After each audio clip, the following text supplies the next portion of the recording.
Chapter 13. The circulation and exchange of goods and merchandise, as well as their production, are carried on in Europe by entrepreneurs and at risk. Abstract. Here Cantillon introduces, for the first time, the theory of entrepreneurship.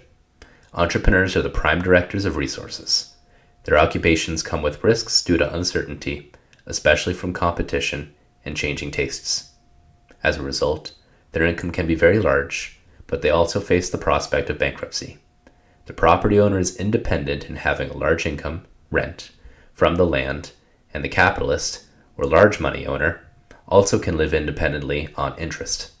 Everyone else is ultimately dependent on the expenditures of property owners for their livelihoods. The farmer is an entrepreneur who promises to pay the property owner for his farm or land a fixed sum of money, generally assumed to be equal in value to a third of the production, without assurance of the profit he will derive from his enterprise.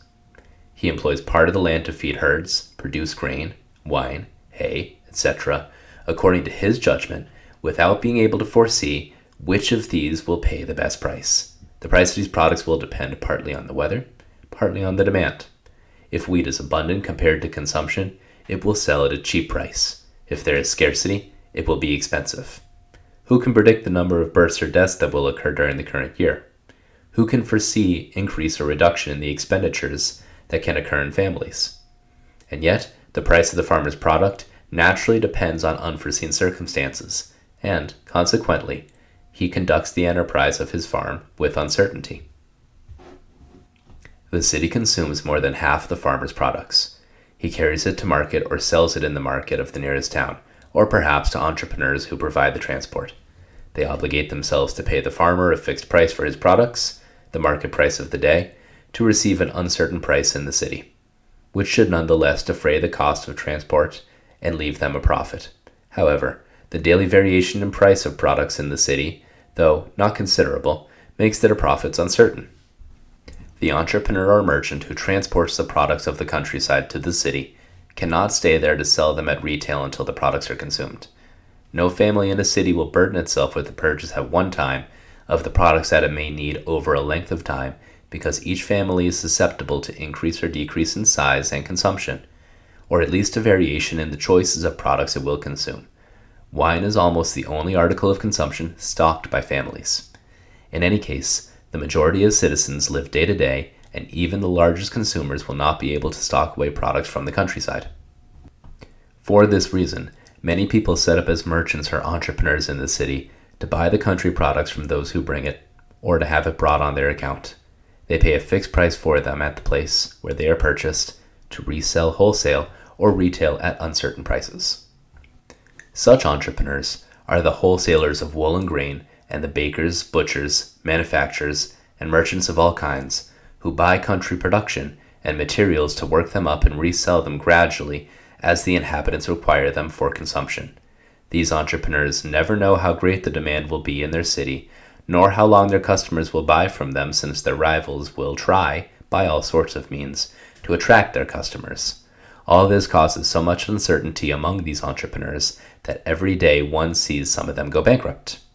The manufacturer, who has bought wool from the merchant or directly from the farmer, cannot know the profit he will make in selling his clothes and fabrics to the tailor. If the latter does not have reasonable sales, he will not burden himself with cloths and fabrics of the manufacturer, especially if those fabrics have gone out of fashion. The draper or clother is an entrepreneur who buys clothes and fabrics from the manufacturer at a certain price in order to sell them again at an uncertain price, because he cannot foresee the extent of the demand. He can, of course, fix a price and abstain from selling unless he gets it. However, if his customers leave him to buy cheaper from another, he will be consumed by expenses while waiting to sell at the price he demands, and that will ruin him as soon, or sooner, than if he sold without a profit. Shopkeepers and retailers of every kind are entrepreneurs who buy at a certain price and sell in their shops or the markets at an uncertain price.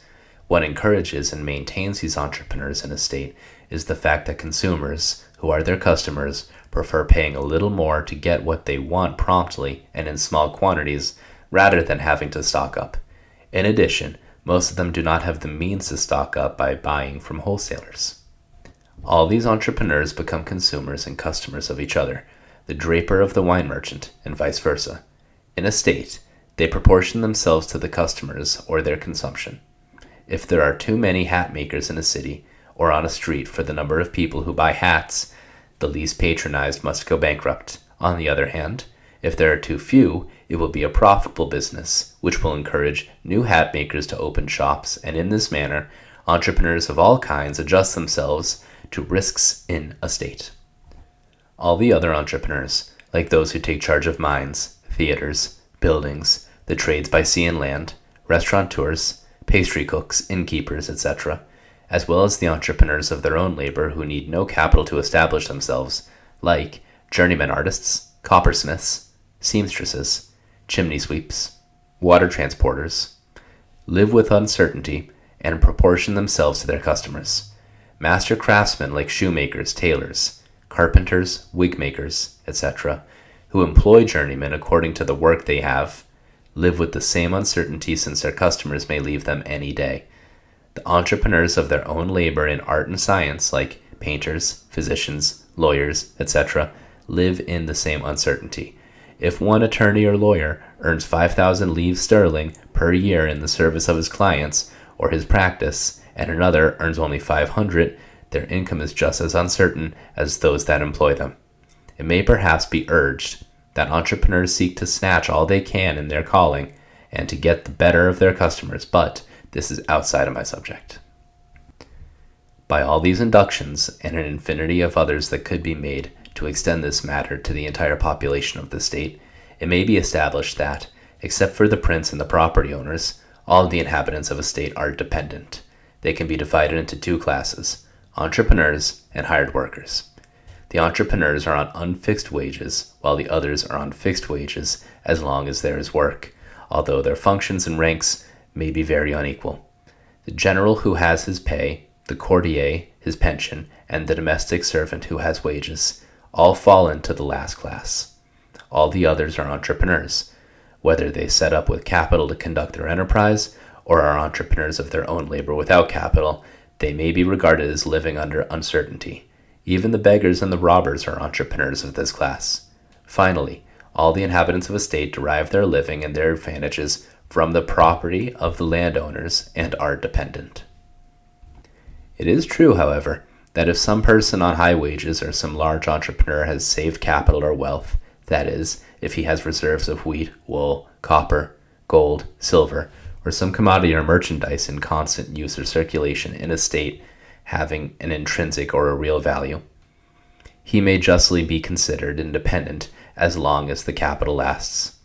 He may exchange it to acquire a mortgage and receive income from the land and from public loans secured upon the land.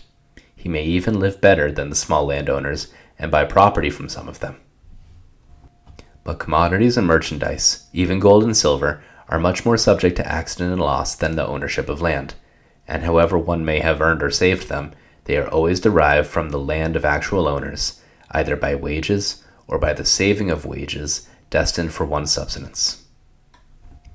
The number of money owners in a large state is often quite considerable, though all the value of the money that circulates in a state barely exceeds the 9th or 10th part of the value of the production drawn from the soil, because the proprietors of money lend considerable amounts for which they receive interest either by a mortgage on the land or commodities and merchandise of the state. The sums due to them usually exceed all the money in a state. They often become so powerful a body that they could, in certain cases, rival the property owners if the owners were not often also money owners, and if the owners of large sums of money did not also seek to become property owners themselves.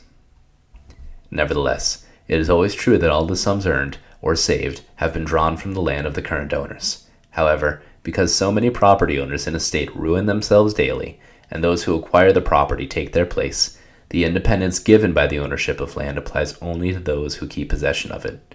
As all land always has a current owner, it is from their property that all the inhabitants of the state derive their living and all their wealth.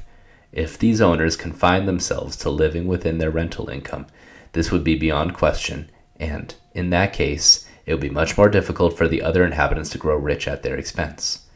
I will therefore establish as a principle that the property owners alone are naturally independent in a state. all the other classes are dependent, whether entrepreneurs or hired, and that all the exchange and circulation of the state is conducted by the actions of these entrepreneurs.